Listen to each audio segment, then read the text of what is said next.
Thinking of ancient Egypt and Egyptian culture, it is safe to say that the name Cleopatra comes up quite quickly. It is a name that has historical and cultural significance to ancient Egypt. According to Britannica Academic, Cleopatra was the queen of Egypt after her father's death alongside her two brothers and son. Her full name is Cleopatra VII Theophilopodore, and is the most famous in her name due to her relationship with Julius Caesar and marriage to Mark Antony.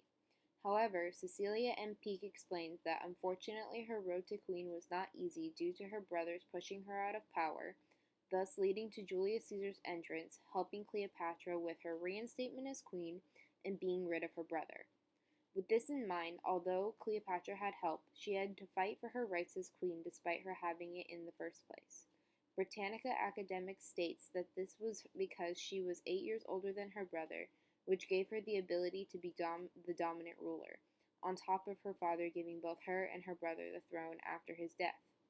Cleopatra's wit and determination, as well as her ability to use her femininity to her advantage, gave her the ability to be the queen she was until the fall of Egypt into Rome's hands. According to Britannica Academic, when Cleopatra's father died, both her and her brother were given the throne.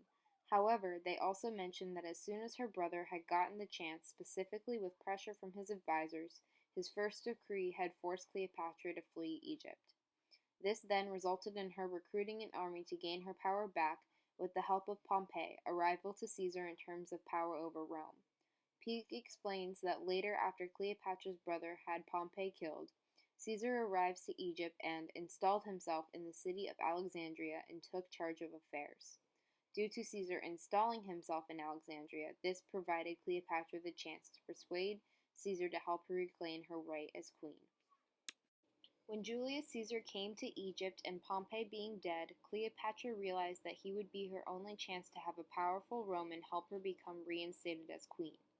However, she still needed to fight for that chance due to her still being shut out of the kingdom. Peake wrote that, according to Plutarch, the queen, with a flair for the theatrical, had herself transported into the palace in a bed sack.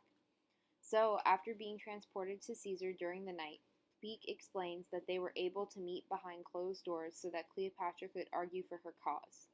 Peake mentions how it is unknown what was said or done that night, but the next day, Caesar calls Cleopatra and her brother before him and declares Cleopatra's reinstatement. Peake later writes that the affair between Julius Caesar and Cleopatra began not long after that. This kind of determination that Cleopatra presents is the exact reason why Britannica Academic refers to her as the prototype of the romantic femme fatale.